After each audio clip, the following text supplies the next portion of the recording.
How frustrating are these slow zones, Alan? Would you rather have safety car or this? Well, I would definitely rather have a slow zone than a safety car, because there's 3 safety cars at Le Mans, and we were battling with Priaulx in 2009, very close, and the safety car, I was half a second behind the Priaulx, and the safety car came out in between us, and we lost nearly a minute and a bit just instantly from that. And once you've broken that, it's like breaking a toe on a bicycle if you're in a, if you're in the peloton in that respect. And then you're basically, it was out. So I would much prefer a slow zone. Admittedly, I would prefer them to be much shorter in time, but prefer this over a safety car. Yeah. That's it. That's the 34 Gulf Tockworth car, and just whiz down who's in that 30. Phil Hanson's on board that car at the moment, so I think he's our youngest driver in the race this year at 17 years of age. It's 17 years old. It's ridiculous, isn't it? 17 years old. I'm 30 years older than that guy. Who's quicker, Alan? I'd already won Le Mans when he wasn't even born. I mean, do you think, do you think, on a serious note, do you think race drivers are getting in too soon? And we see Max Verstappen in Formula 1 and things like that. I think there's a whole... Yeah, that's a nose coming out for that car. So obviously that was from the tap that it received as it then went into the corner. It's not from any damage from, getting pulled out. It's from the actual tap. Right. What we got? This is in the Porsche. Look at. Oh, okay, can we know? You've got. I'm trying to show people the rear view mirror. Yeah. Basically, as they've gone back to a green section of circuit, where you would have a rear view mirror in a standard road car up there, you've actually got an LCD, it's like an iPad. And that is effectively a rear view camera. And as soon as we had that on our first car in probably 2012, I never once looked in the mirrors again, because it was 3 times the quality of a standard iPad at the time in terms of its perception. You got a wider view of the rear of the car, you had a much better clarity, it was better in the night, it was better in the rain, didn't get dirty. It was absolutely stunning invention, and there's been a few other teams have sort of followed the lead from that. I mean, in a P1 car, it's maybe less used, so to speak, because the P2s, the GTs, they're using it to see people coming towards them. Yeah, but you have to use it, sorry to interrupt you, so you don't get in a situation like Vaxavi did with Kaffer, so you knew exactly where all the cars were around and about you, so you had a total spatial awareness. Because in reality, they're closed cockpit cars, and you have got a limited vision. Much better than they used to be, but still a very limited vision. And that just gives you a clarity from everything that is roughly behind your rear door, and over the back of the wing, and then out from there. So the P1 cars use it for clarity, for lapping, whereas everyone else is using it for being lapped and overtaken. So it's a swap. As we run into 17 hours, 58 minutes still to go. It's a 7 Toyota with Stefan Saras on the board at the moment, who is out front. The number 1 Porsche is in second, that's Andre Lotterer, followed by the 8 Toyota with Nakajima. And the 4th and final high-placed running P1 car is Kunimoto in the 9 Toyota. LMP2, it's a 31 Rebellion with Bruno Senna on board at the moment. He has got a 1 minute 32 lead over his teammate PK Jr. Oping Tung is in 3rd in the 38 car. Going down to the pro category, 97 Aston Martin with Darren Turner on board at the moment is out front. 25-second gap over the 67 Porsche. With Andy Priaulx, not Porsche, Ford, with Andy Priaulx on. And then the 98 Aston Martin, Paul Dalla is leading the amateur category. GTM, and Duncan has somebody in the pit lane. Yes, I do. I'm standing outside the number 2 car, the 2 Porsche car here with Timo Bernhard. Timo, first of all, a disaster what happened with the car there. Can you talk us through it from your point of view? Yeah, I mean, we had after Earl jumped in after me, that he noticed that we had no front drive anymore, so we had to bring the car in and basically change here the whole front. To get back and get back out again. I think we lost about an hour. I think 20 laps. So now the goal is for sure go flat out and try to overtake all the LMP2 cars to get as maximum points as possible for the whole championship. But for sure, the overall victory, the dream is over. That's hard to accept, but it's racing, and for sure we will do the best job possible and try to get as many points as possible. Is that what you have to focus on here now after this race, just the World Championship? No, for sure. I mean, we still have a race to go. It took a little time, but it's okay. I feel a lot of play in the steering and the front drivetrain. It's so imprecise for the direction changes. It's, sorry, we had to cut Timo Bernhard short there. He was looking to get up towards 5th place in his fight and recovery. We were talking about that earlier on. You never, ever give up. But Andre Lotterer there, talking about a little bit of play and imprecision in terms of the steering when he's changing direction. That can also be a little bit the tyre as well as something in the drivetrain. However, he mentioned the drivetrain. You know, the front has got the motor generator unit, which is what failed on the other car. But it also has got a clutch system in there as well, and so there could be some sort of movement in that as it doesn't lock in terms of the diff and the clutch. Now, coming back to it, it can also be the tyre just starting to come a little bit out of its working window, especially on the front in the change of directions. Talking of changes of directions, there's going to be a change in the commentary team as well. Toby Moody and Peter Dunbreck are fed and watered and are going to take over for the next 3 hours from 9 through to midnight, as Sarrazin still leads out in the number 7 car. Alan McNish is going to stay around for a little bit longer, I think. And but yeah, so we've got a slow zone coming. Slow procedure in sector 9 will end now. It's due to remove. It's been removed now. As the battles commence and continue through, it is a Toyota out front with a 24.4 second lead as we switch over to our other commentary team.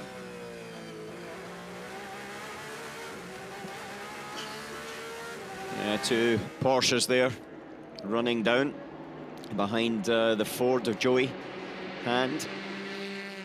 That's the 68 car. Now this is an area that's quite tricky when you're coming down towards Indianapolis at this. You can see right into the driver's eyes because the sun is illuminating into the cockpit and through the visor, and that's something from the driving point of view. You have to pull your hand down at times just to sort of screen it off. It's actually a difficult area, but it's probably for about another 20 minutes. About 9:30 it tends to go. In the morning, you get it as you come up underneath the Dunlop Bridge, down towards the S's. At night, you get it down towards Indianapolis. The Ari Vatanen Pikes Peak hand off the wheel to shield your eyes trick, is that, Alan? It is a little bit, but in 2000, when I raced here the first year with Audi, there was a picture in Autosport magazine of me coming underneath the bridge with my hand up, and my mum got Autosport and subscription, and she phoned me up and gave me a row and told me I had to keep both hands on the wheel, son. Got to keep both hands on the wheel. Yeah, but I couldn't see, Mum. Yeah, but keep both hands on the wheel. I don't want to see that again. Never mind the 220 miles an hour that you're doing down the Mulsanne Straight, but underneath the Dunlop Bridge. Well, it is just gone 9 o'clock here local time. That's 25% of this 24 hours of Le Mans now done. It is a beautiful evening. It's still exceptionally hot outside. As you can see, the heat haze still shimmering off the tarmac surface as these guys go down the Mulsanne Straight. That is one of the Ford GTs on its way, and it looked like the 2nd place car. Yeah, Stefan Mucker at the wheel of that at the moment. Andy Priaulx is currently leading the GTE Pro. What about the Christian Reed car? That's currently 4th in GTE AM at the moment. In the meantime, number 98, the class leader, is being reported to the stewards for a pit stop infringement. There it is. It's having some fuel going in to that V8 5.5 litre Aston Martin. But in theory, that infringement notice that's come up on our data screens, Alan, might have been from the pit stop before. I can't believe it will have come through the system that quickly. It was very efficient if it was from a pit stop they were actually doing at the time, so I agree with you. It looks like it is from a previous infringement, but Paul Dalla Lana has just gone out in from the lead, and I don't know what it could be. It could be that there's too many people over the line. It could be the fact that a wheel gun is over the line. It could be that somebody else was working on the car or doing the wrong thing. So you're allowed a driver helper, for example, at a driver change, but he can only do a certain number of things. And so if they were changing a data card, that's okay, but if he's doing something additional to that, it could be a problem. Here we go. Now got the definite answer of what the opinion was of the stewards for car number 28, Mathieu Vaxivier and Pierre Caffer, the incident that took such a long time to repair the barrier. A 7-minute stop-and-go penalty. That is a 2-lap stop-and-go penalty for Mathieu Vaxivier. Who's still in the car from that accident. Yeah, he's still in the car. There was nothing wrong with his car. It was only Caffer in the Ferrari that was taken out. But that's just basically, it's the hard hand of the law coming down. And that is as much a penalty to him, but it's also a big warning to everybody else, because there's been 2 incidents, unnecessary incidents, in my view, that have happened in the last sort of hour. You know, we're getting into the point where it's 6 hours in, Peter, and you know, this is when there is sometimes a few mistakes, a light, a few bits of bodywork lying around the circuit, and I think it's a little case of be careful, boys and girls. Yeah, I think it is that time of the day. Everyone is hot, still very hot out there, and starting to get a little bit tired. And yeah, to me, when I saw that, I was sitting having dinner, and I saw that, and I just thought it looked a little bit like a rookie error to me. He just didn't give the Pierre and the Ferrari any space, didn't really need to pull over to the left, and just nudged him. Yeah, I think he's deserving, personally, of the 7-minute stop and go. The other car is now out of the race, as we know. Here is the second place car in the GTE AM class. This is Rob Smith in the JMW Motorsport Ferrari 488 GTE. He makes his way through the shadows. That tarmac will be cooling little by little. What kind of temperature is the tarmac at night, Alan, if it's been, say, 50 degrees in the height of the sunshine day here in France? We've got race director's radio. We'll listen to that first and come back to you. Here's Edouard Freitas. A 7-minute stop-and-go penalty on car 28 for causing a collision with car 82.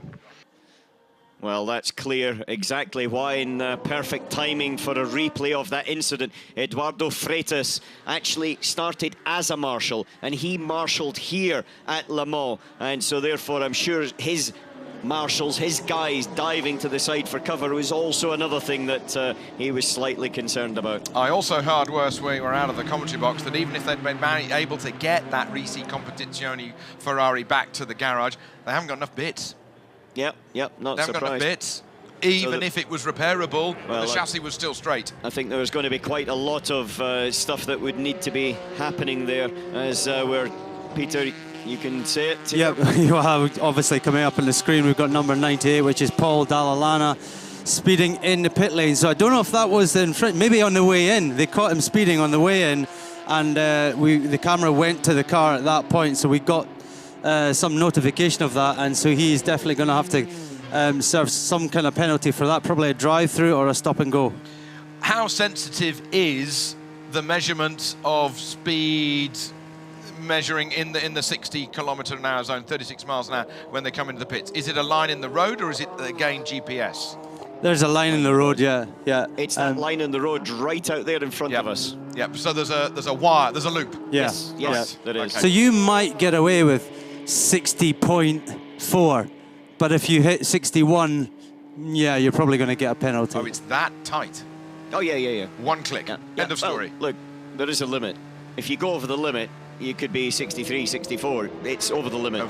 You know, so therefore, and it's mandated and it's checked, and we check it on the Wednesday, we check it on the Thursday, and you push it to the absolute limit, because the pit lane is reasonably long. So if you're 1 kilometre an hour slow all the way along, that can be quite a few meters, and that over the course of all of the pit stops of the race, then it multiplies out. Because how many pit stops are we going to be looking at for the LMP1 cars? You know, it's sort of 27, 28 off the top of my head. Yeah, you're a little bit. That's a lot of. It's easier to calculate the GTs because you're looking at 23, 24. Okay.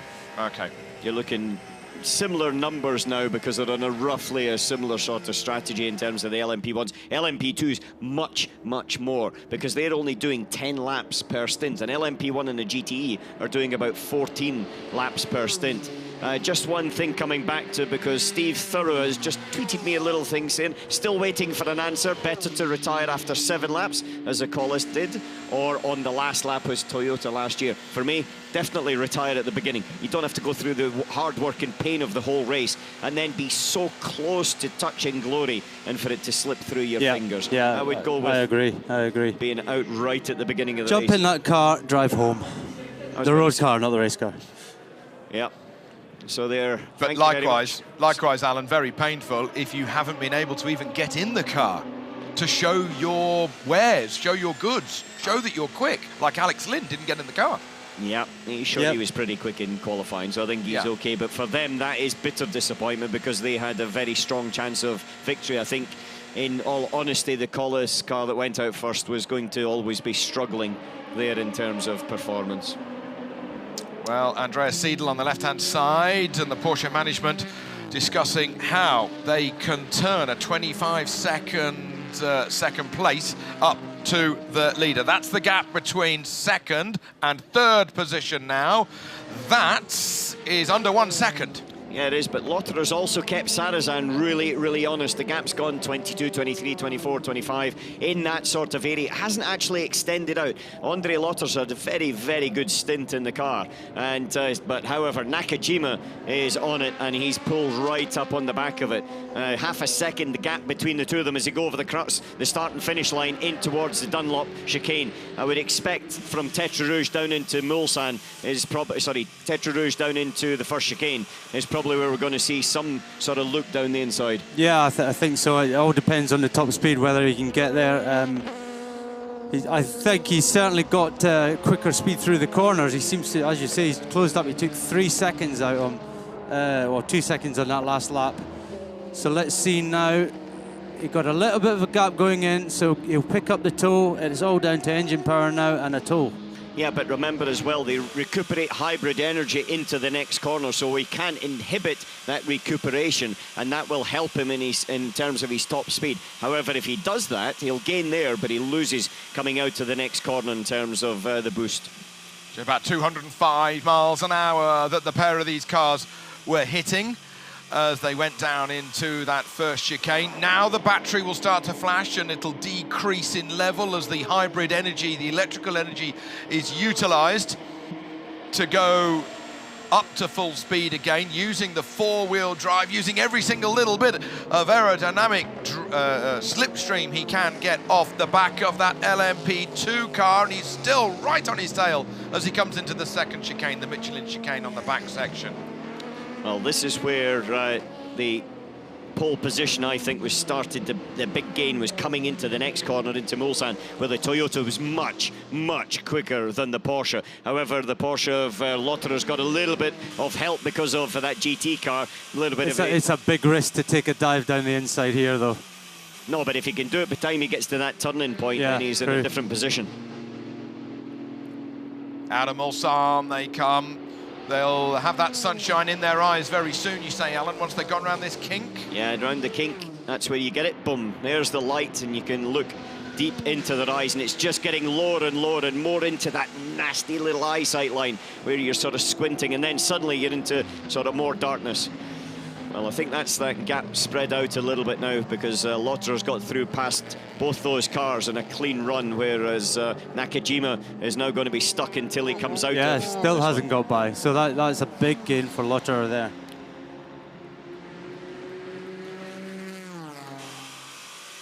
Okay, well, we've got Fizzy down there in the pits. What's he got to say?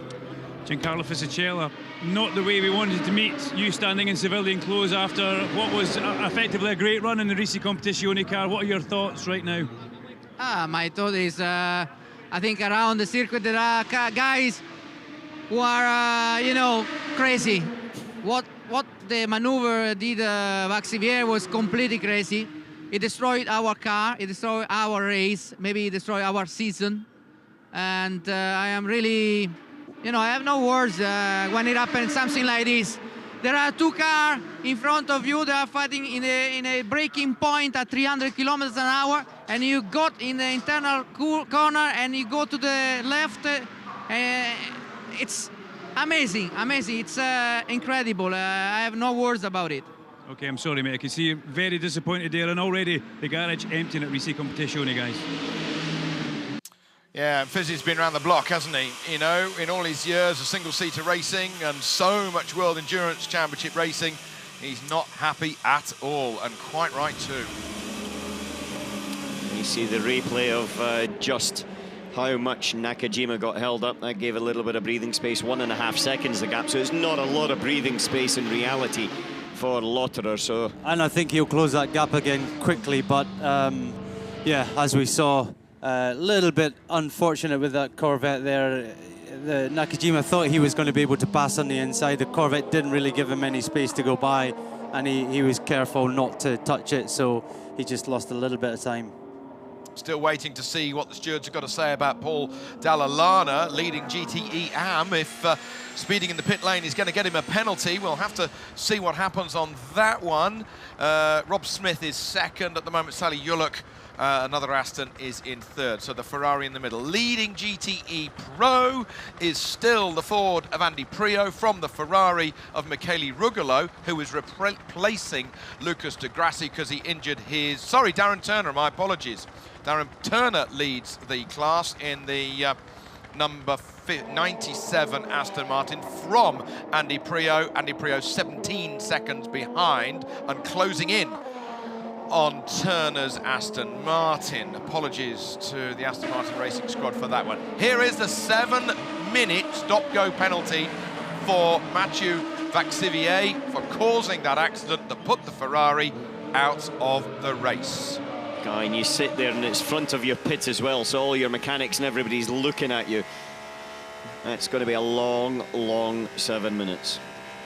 So I'm thinking he's probably going to do 1 or 2 more laps and then come back into the pits, get out of the car and have to face the music, which is never a nice thing. He's made a mistake. I'm sure he's going to apologise for it, but he's got a lot of unhappy Ferrari guys in the next box, apparently. Yeah, they're absolutely next door to each other. So I think, Duncan, there's going to be some furrowed eyebrows and some finger wagging going on, no doubt. Toby, there's a bad atmosphere in that garage. I was looking at the number 26, which retired earlier on. I saw Roman Rusinov making an error there. It's bad atmosphere in that garage. I wanted to get out very, very quickly, especially with Risi being next door. Fissy's almost waiting out the back and, you know, just waiting. Between the trucks, down the back of the bike sheds, yeah. Thank you, Duncan. Meanwhile, this number 1 Porsche still is in second place. It is 22 seconds behind the leader of this motor race, the number 7 Toyota, and it is 1 second ahead of the number 8 Toyota that rushes into the pits as we speak. The sunshine getting lower and lower. It stands on the brakes. It hits 60 kilometers an hour at the beginning of the pit lane entry. That's 36 miles an hour. As Kazuki Nakajima has been in that car for 1 hour and 20 minutes. He stops, and they're not changing the driver, so he's going to stay in again, cleaning the bugs that, from my mere road car experience, Alan Peter, the bugs get greater at this time of night? Yeah, the midges start to come out? Yeah, they do. They certainly do. Just like in everyday life, that's what happens, and it's at certain points on the circuit. Exit of the second chicane is a very big point where suddenly there's a lake on the right-hand side. A man's got a very nice house there, and he's got a very nice lake. I went and actually ran up there and looked once why it happened every night at the same time, at the same place. I could never work it out, and it was because of all the midges and flies coming from there. Now we've got the second place car of Andy Priaulx, and he's under investigation for overtaking in a next slow. So basically, before the slow zone, you've got what they call the next slow, so that allows you time to slow down to the correct limit of 80 kilometers per hour, 50 miles per hour. And the 67's under investigation for that right now. That is going to be tough for them, because they're actually going very quickly, and in second place, catching up on Darren Turner for the race lead in GTE.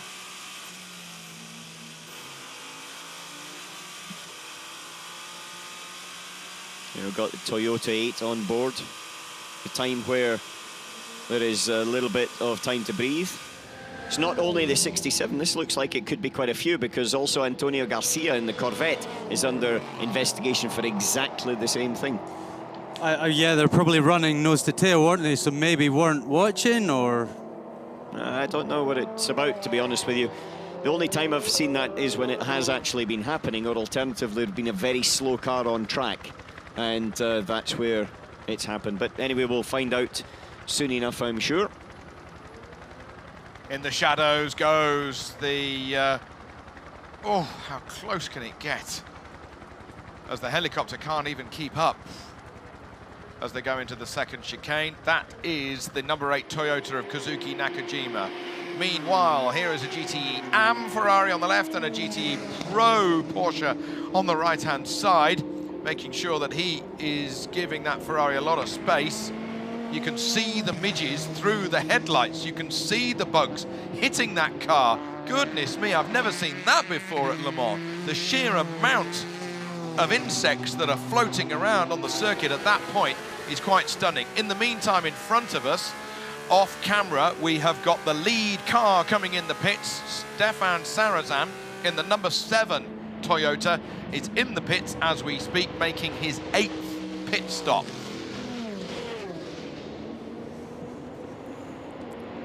Yeah, Sarrazin into the pits, and Nakajima has also been in. That's given the gap to Lotterer, who's 16 seconds behind, but Sarrazin's pitted, so it's not a real 16 seconds. Lotterer now passes the pits, goes into the lead of the race. As there we've got the fuel. Doesn't look to be very much happening in terms of tyres. Sarrazin stays in and leaves. Stefan Sarrazin's been here many, many times. He was an adversary of mine in the mid-2000s when he was racing for Priaulx, and we had plenty of quite aggressive battles, I can say. But this race has always escaped him. It's one that's always got away. And he's been brought in the third car, switched around, because ultimately Lopez, it was decided, was better and a better balance in terms of experience and things to move into the 9. And so Sarrazin, I'm sure, is going to take this if it can be, if he's got half a chance, because you never know when another one's going to come around to win the Le Mans 24 Hours. So the only car out of the leading 4, that's the 3 Toyotas and the 1 Porsche, that hasn't made its 8th pit stop, is the leading car at the moment, Andre Lotterer, who needs to make that pit stop. And Duncan, you say that they're getting ready for that? Yeah, Toby, the guys are walking towards the front of the garage, typical pit stop style. The Lollipop Man has just come out just now with his beautiful luminous helmet. Makes my helmet look a little bit cheap and tacky, actually.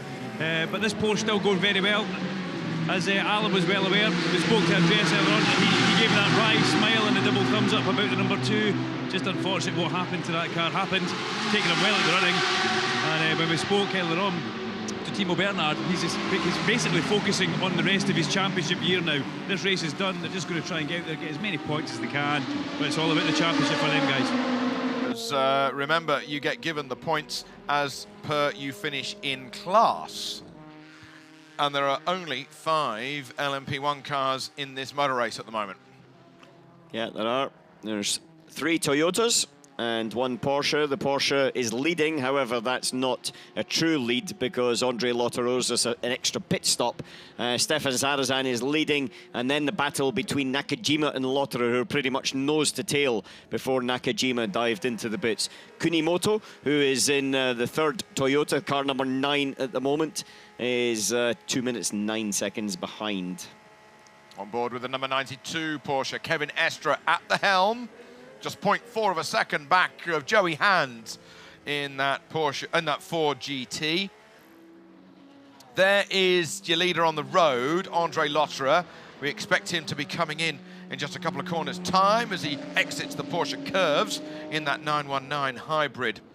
going round those Ferraris as if they are standing still. And yet, that Ferrari is going quickly. Yep, into the pits he comes, rushes up to that left. Look at the bugs that have been smashed onto the windscreen. And now he's going to stand on the brakes and get it down to 60 clicks, 36 miles an hour. There is the Toyota in the pits. That is Kunimoto. And look on the right-hand side, underneath the podium where the trophy is sat, for the #1 Porsche of Andre Lotterer. In he comes as the cable cam follows him down. And stop. Stays in the car, removing the tear-off from the lights, cleaning the side pod. They want that very clean to keep that aero working perfectly. They're removing a tear-off from the windscreen. He has a perfect clear view of the lollipop man at the front of the car. The fuel is going in. Same fuel rate is being pumped by the organisers into every single car. It's just how efficiently you can take that fuel on board once it's in your car. That's the trick, so it doesn't bubble back and have an overflow, as it were.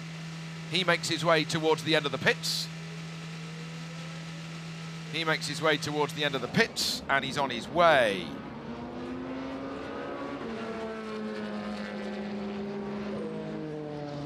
So Sarrazin leads by 20 seconds from Lotterer. Let's just wait until we get to the first split.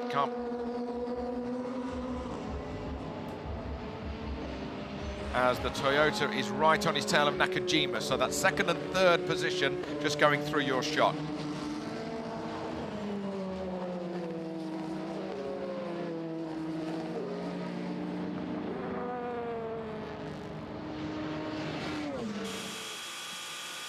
On board with Nakajima.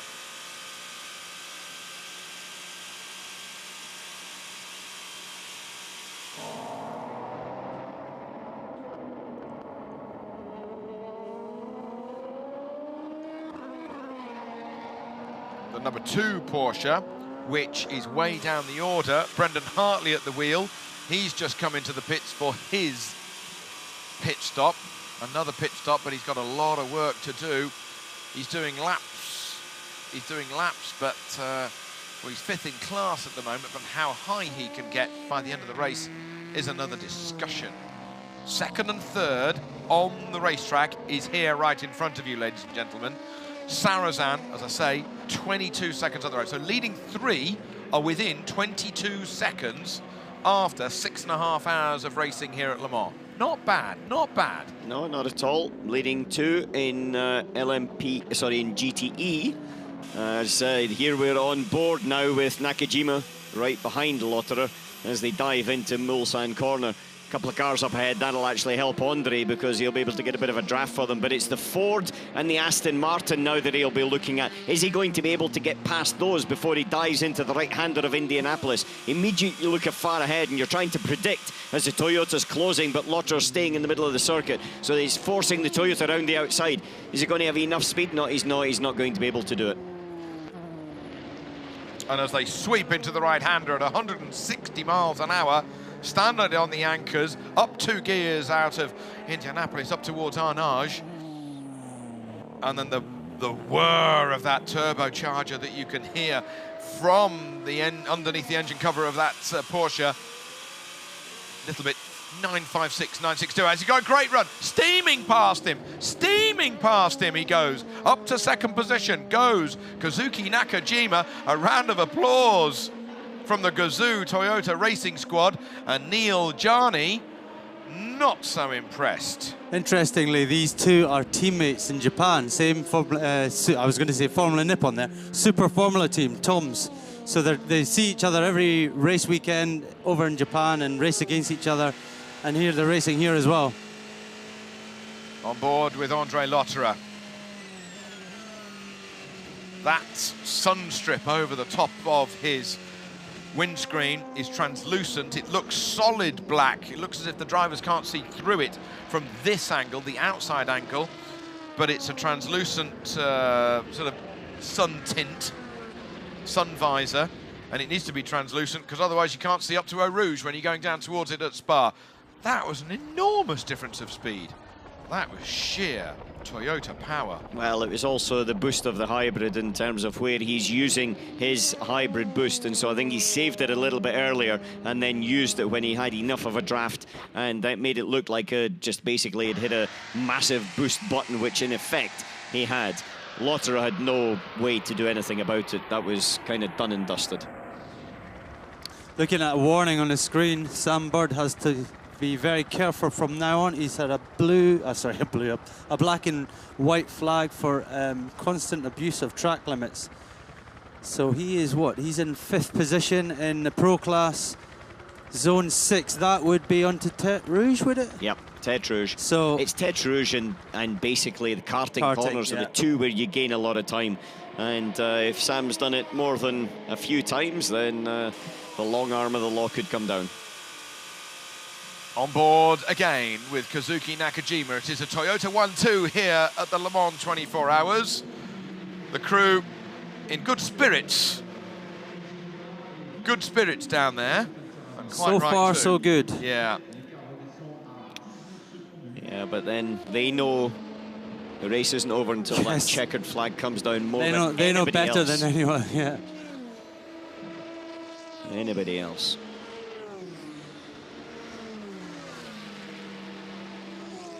So looking down to the GT Pro, Darren Turner still in the lead in Aston Martin. Andy Priaulx was closing in. He's kind of stabilised the gap now, Darren, down to 15 seconds, but he's held it there for a lap or two. And he's just gone across the line, so it's 15.888. So Darren's stepped on it now. He's opened it back up again. Some fastest laps going in as well. Ollie Gavin in 3rd place, fastest lap of the race for him. 3:51.866, and also Joey Hand in the Ford. So it's getting to that time of day. It's cooling off a bit now, and some faster laps going in. Perhaps they're on a slightly softer tyre now as well. Kevin Estre in the pits, fuel going in. Oh, one of the mechanics was going to do something on the car and got wrenched away by his colleague there. I don't know what was going on there, but Kevin Estre rejoins at the back of that class. It is so close. So close. Every single one of the GTE Pro cars is on the same lap.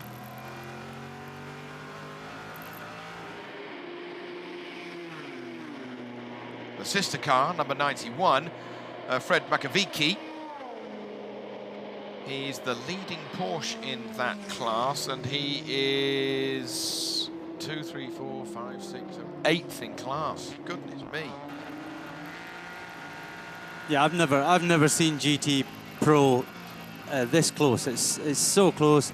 It just shows you that the BOP this year does seem to be very, very well done. They've got actually a new way of working with the BOP, and it's a significantly improved process in my opinion, and it's very similar to the way that they've actually done it with the LMP1 cars in the past, and I think it's bearing fruit. Well, it's done digitally rather than even with any point of emotion. There's almost no human element. Well, you've got to watch the races. Ultimately, you have to also watch the races to ensure that one car doesn't, stop or have a rear wing hanging off, and that's why it's slow and things like that. But ultimately, it is a much more rigid process than it ever was before, and correctly so. And as these two Manor number 25 and number 24 cars have their battle for 4th in class, we go back on board with the number 95 Aston Martin. That is Nicky Team. So they had a problem earlier on, didn't they?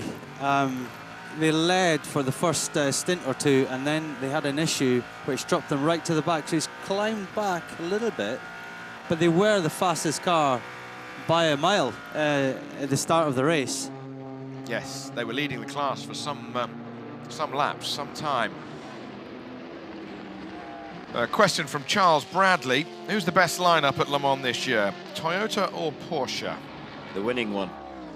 It's very simple. You know, don't know that yet. Lineups have got to be strong all the way through, and it's not necessarily about the 3 fastest guy in the same car. It's about the way they work together. It's about the fact if they all have a setup preference at certain times, if they support each other, if one's struggling at a certain time of day or night, that the others support in that respect. So in my view, it's something that's built up over time. Sometimes relationships, like in life, they're instantaneous, and sometimes they have to be worked at. But when you put 3 strong personalities together, as you have to, and also 3 quite, I would say, direct and aggressive personalities, being racing driver, then it takes a wee bit of time. And selfish. Generally, you're kind of a bit selfish, so you've got to, you know, disregard that and try and open up and be a team player. And that's something that single-seater drivers tend to have to learn when they get into Le Mans. That's right. Correct me if I'm wrong, Alan, but Marcel Fassler, Andre Lotterer, Benoit Treluet, they were together for years. Yep, they were like 7 or 8 years, unbroken. Tom Christensen, Dindo Capello, and myself, who were in the same position as one group, unit, as one car. Yeah. And pretty much, you know, I spent 1 year more with Dindo, sorry, I should say, during 1 year, I spent more time with Dindo Capello than I did with my wife, because we were traveling away to races, tests, promotional events so much that you obviously, spending that amount of time with someone, you get to understand everything about them, their strengths and their weaknesses. And in this sport, you've got to support the weaknesses and you've got to exploit the strengths. Totally. I think it was when testing for rallying was a bit more. There was a lot of testing, like Kenya at Safari Rally. Carlos Sainz spent 300 days a year away from home. 300. See, that's a bit much. That is just That's a bit much. You much. might love what you do, but 300. Still, home is home. And he's still doing it now. Yeah, testing on Dakar and things like that. And he still loves it. And he's got the passion for it, and that's fantastic. And it's good to see that he's delivered it through to his son, who's also transferred it onto tarmac and doing a good job with Toro Rosso. Very, very good job. And Carlos Sr., as a 2-time world champion and a Dakar winner, he's still a gentleman. I know we're going off topic a little bit, but I had dinner with them both just at the beginning of this year, and it was very funny that there were so many people coming up to Carlos Senior and saying, "Can I have a photograph? Can I have a..." Yeah. And his son's a Formula 1 driver. Yeah. Oh, he's total legend, but gentlemen all in it as well. Okay, on board with the number 68 Ford. That's got Joey Hand at the helm. He's currently 6th in class at the moment, and he's right behind Richard Westbrook, who is the other side of this camera, his teammate. Yeah, he is. 2 Fords battling there up ahead of them, though. The leading Ford is the 67 of Andy Priaulx, Harry Tinknell and Pipo Derani, and that's been the car that's been challenging for the lead with Darren Turner's Aston Martin for the last wee while. However, it is under a little bit of investigation for the, well, passing in a slow zone area. He's just had a pit stop. That's the reason that Priaulx had a pit stop, that he's dropped down to 4th and behind Sam Bird. But Bird has 1 pit stop less, so we'll come into the pits at some time soon. It's gone quiet, hasn't it, about those investigations? Same with Paul Dallalana. We had a notification that he'd been caught speeding, or potentially been caught speeding, but again, nothing's really happened since that, so there might be a discussion happening in the pit lane right now with Aston and the officials trying to sort it out. Look at the acceleration from this 919 hybrid. Just rockets away from those GTE cars. I know it's a completely different animal. It is a pure prototype, but the way it just rockets, every time I look at it, I have to recalibrate my brain. It is amazing. Looking outside of our commentary box window, we've got the final chicane at Ford and then the acceleration. And you think an LMP2 car's quick, you think GT car's quick, but when they take off, they take off. Brendan Hartley on the right-hand side of the shot, Andreas Seidel on the left-hand side. And unfortunately for Brendan, this isn't going to be his Le Mans 24 hours. Black and white flag for Matteo Vicky in the Porsche GTE car for constant abuse of track limits. So we have got to that stage in the race where You know, the drivers are not getting worn, maybe just nibbling a little bit more, then all of a sudden, black and white flag. Car 71, right, okay, so that's Sam Bird. That notification's come back on the screen again. He's reported to the stewards for constant abuse of the track limits as well. So Sam Bird, we know, got a black and white flag not long ago, so there's quite a few around now. Duncan, you're down there in the pits. What news? Yeah, SMP Racing Dallara, number 27. They've been in the pits for quite a while, Toby. They've only just left there now. Not 100% sure what they were changing. Nobody wants to talk to me. I must look kind of aggressive or something, but they were changing some kind of sensor, Alan, in the pedal box. It looked like a windscreen wiper motor. Duncan, we've had an off here. This is the number 60. That's the Clearwater racing car that's had an off, and it is at Mulsanne. Yeah. Round it goes. Yeah, he's been a wee bitty quick coming in at the apex. Was that a pun there? Was that a wee pun? A wee pun there? That's Richard Wee at the wheel, of course. Oh, sorry.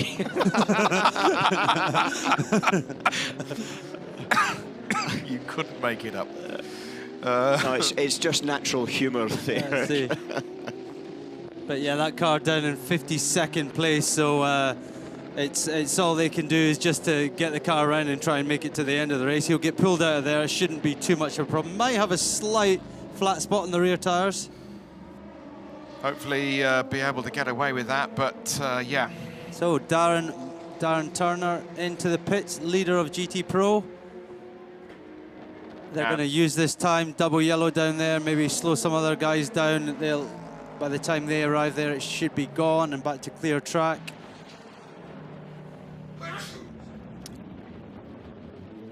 Cleaning the mirror. So Darren staying in the car, it looks like.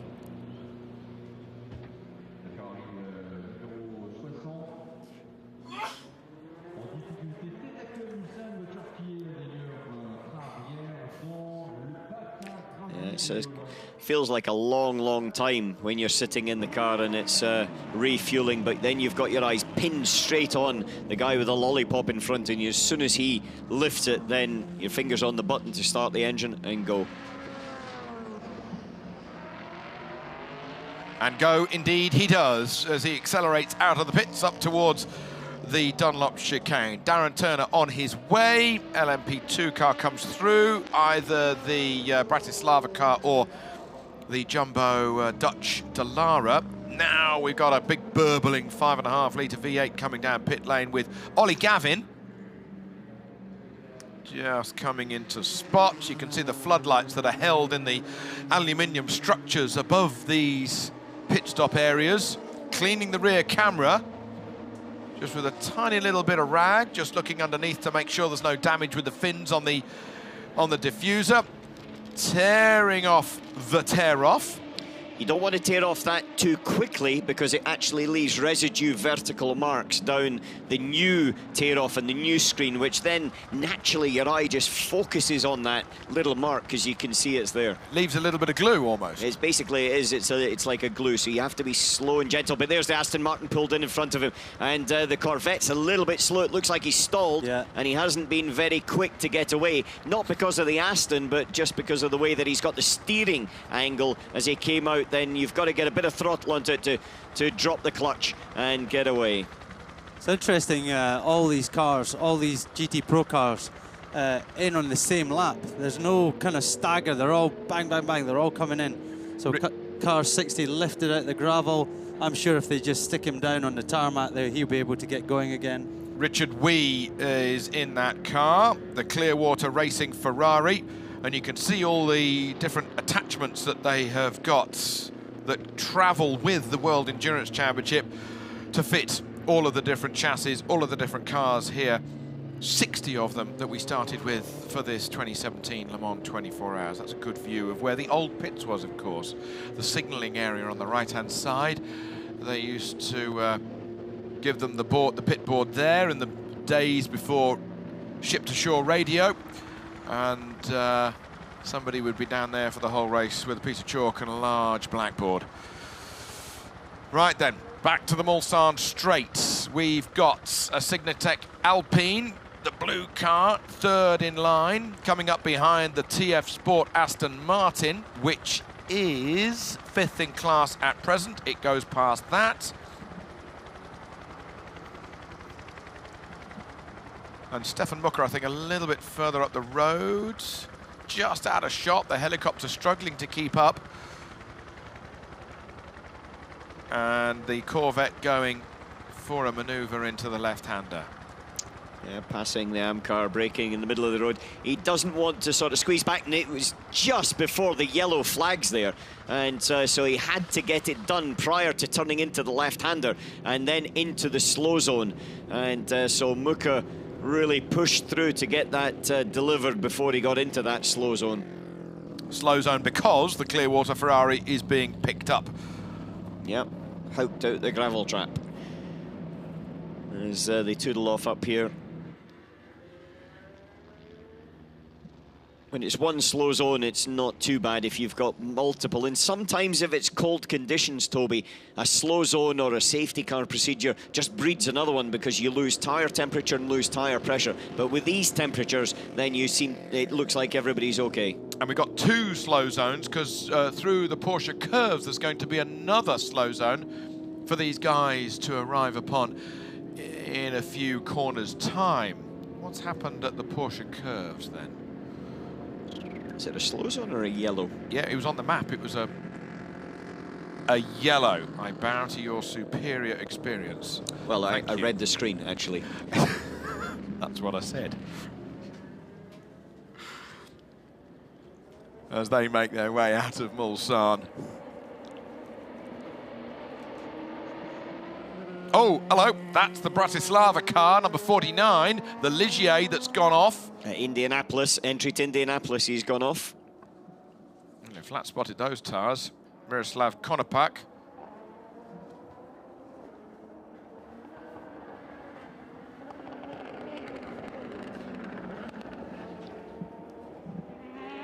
Will he be able to get that thing started? That's the next question. The Ligier there. Lights are on, so there's definitely electrical power. And the engine's fired up. The other thing is he could be in a very high gear. He could be in 4th or 5th gear. And if he hasn't, then he's not able to get the car moved, then it might not easily change down to 1st gear to pull away. And if you tried to slip the clutch, you'd blow the clutch in that, so there's no way to do it. That's a possibility. And it might need the marshal just to rock the car very slightly to allow it to actually change down. On board with the number 91, this is Richard Leeds. I can't believe he's last in class at the moment in GTE Pro. Well, that can change very quickly, can't it? Yes, it can, Peter, but some of the Porsche GT people, if I remember, they were a little bit resigned a couple of days ago, a bit. This is not in our favour, even though they've been given 8 kilos overnight. You know, the manufacturers were doing the usual manufacturer thing, which is, well, was what they should do. They were working the situation. They were, oh yeah, this isn't good enough, and we need a break. And Porsche actually got their break. I think they did deserve it because they were slowest in a straight line. They're not on fire here, but it's closed the gap a little bit. But I still think this is anyone's race. You know, when the colder conditions come, it could all change around. Yeah, that's the thing. You're exactly right there. And the cooler conditions at night just a couple of years ago, there was a battle that was absolutely nose to tail. And as soon as they got onto the night tyre, that's when the Porsche, in this case, just disappeared off into the distance. I mean, Porsche LMP1 car. Yeah. It's going to be a slow zone at Sector 6, which is from the exit of the Mulsanne corner down towards the exit of Arnage, because I think they've got to get that Bratislava Ligier out of the tarmac area on the exit of Indianapolis. So there's going to be a slow zone there, up and coming. There was also a car parked on the inside of the karting corner. In the left-hander at karting, there was a car on the inside off the circuit, but I'm not sure if it was going slow or trying to get itself back to the pits. Sorry, going slow or stopped, I should say. So we've still got 57, officially, 57 runners. Only 3 retired so far. classic Le Mans shots as they come down from the Dunlop Bridge through the S's. Used to be a straight line underneath that Dunlop Bridge. Used to be flat through the first corner, let us not forget. No Dunlop chicane in the old days, but I've got to be honest with you, I preferred it when it didn't have those S's down the hill, when it was a straight run from Dunlop down the hill. It allowed you a much nicer attack into the next S's. It was, but it was actually done for the Bugatti circuit and the motorcycles. What year did that get changed? 2003, 2002, Right. 2003. So I'd have driven that in 99 because I didn't come between 99 and 2006 was the next time I came back. Yeah. So the track would have, but No, when we did it in 99, it was straight down the hill and then into the left. Right. And then afterwards, it was much, much easier. Saved you turning left and right.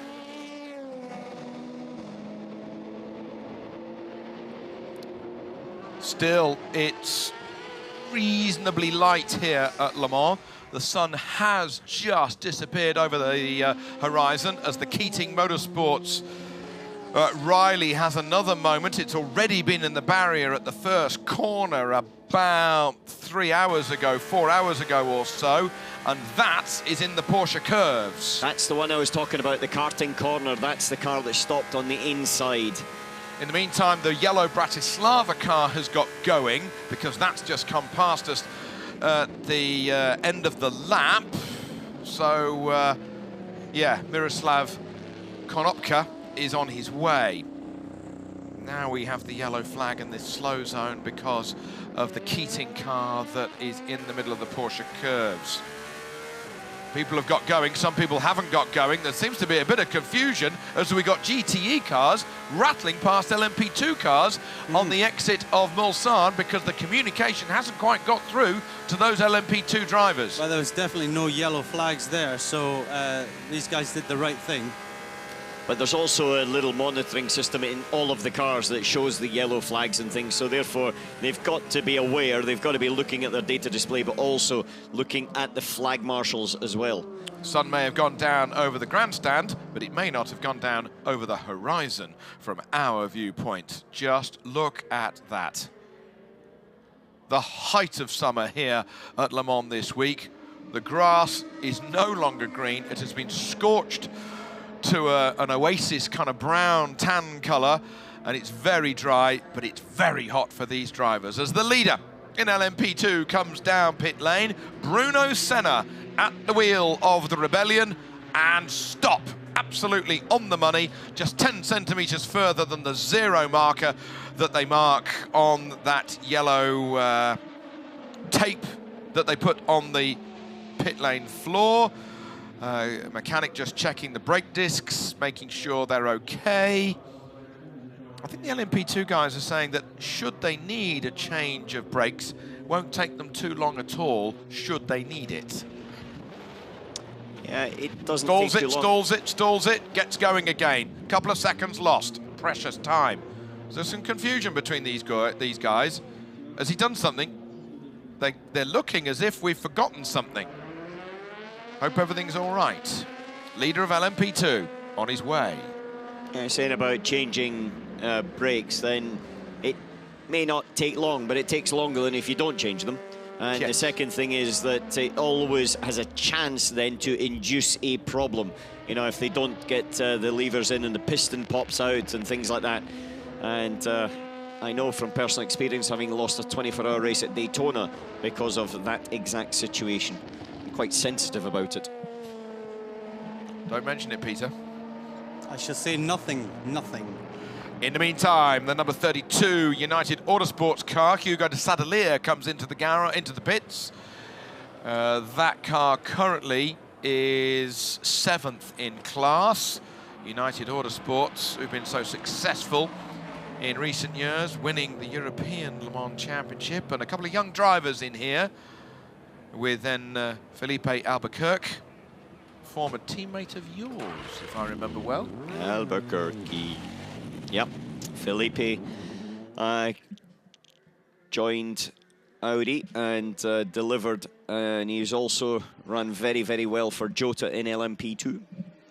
Duncan Vincent is down there in the pits. What news? Yeah, Toby, you were saying it looked like they'd forgotten something. Well, the car stalled and there was a bit of commotion in the driver's seat into the garage, and then they're making, you know, the pumping movements like there's something, maybe a clutch they were having to pump up, so they all ran away from me. I tried to get a little bit of insight, but it could possibly be a bit of a clutch issue starting with that car. It's not your aftershave, is it?